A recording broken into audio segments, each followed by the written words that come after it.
নমস্কাৰ সকলোকে এইটো আছিলে হোলীৰে ভিডিঅ' বহুত দিন দিয়াই হোৱা নাছিলে মানে এডিট কৰিবলৈ থাকি গৈছিলে এয়া হৈছে ওদালগুৰিৰ হোলী মানে ওদালগুৰিত যেহেতু বৰপেটীয়া নিয়মত হোলীটো উদযাপন কৰা হয় আৰু এইবাৰ আছিলে ডেকা দেউল অৰ্থাৎ হোলী এইবাৰ 5 দিনীয়াকৈ হৈছিলে তাৰে এইটো হৈছে প্ৰথম দিনাখনৰ ভিডিঅ' প্ৰথম দিনাখন আছিলে গন্ধ উৎসৱ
আৰু এনেকেই বিভিন্ন ধৰণৰ আতচবাজি ফুটাই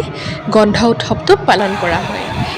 গোটেই সময়খিনি যে ইমান ধুনীয়া লাগে চাই মোৰ সবতছে ফেভৰেট এইটো আছিলে এইটো আচলতে মানুহ এজনে গাত তিতা কাপোৰ এখন লৈ লাঠি এডালত ধৰি ৰৈ থাকে ইমান ৰিস্কি লাগে নহয় দেখাত মোৰতো ভয়ে লাগি গৈছিলে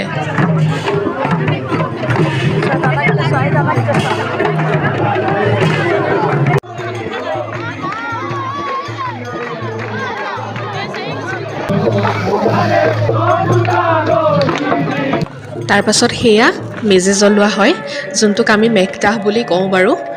তাৰ পাছতে ইয়াত এটা নিয়ম আছে যে যিখিনি ছাই পৰিল সেই ছাইখিনিৰ পৰা সকলোৱে এটা এটা ফুট ল'ব লাগে মানে কয় আৰু যে তেতিয়া সকলোৰে মংগল হয় বুলি হেয়া সবেই যেতিয়া লৈ আছিলে তেতিয়া ময়ো গৈ পেলাই ল'বলৈ ল'লোঁ ইমান গৰম আছিলে নহয় মানে ওচৰলৈ যাবলৈও মানে ৰ'বই নোৱাৰি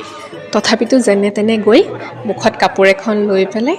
চাই অলপ মই লৈ আহিলোঁগৈ তাৰপাছত তেনেকেই ফুট ল'লোঁ আৰু ইমান জুইৰ তাপ যদিও সব মানুহে আহি পেলাই নিজৰ কাৰণে চাই অলপ বুটলি লৈছে তাৰপাছতে আহিলে আলু ভাজিৰ টাইম এই আলু ভাজা ল'লোঁ আৰু মই ৰুমলৈ আহিলোঁ আজিলৈ ইমানেই বাৰু বাই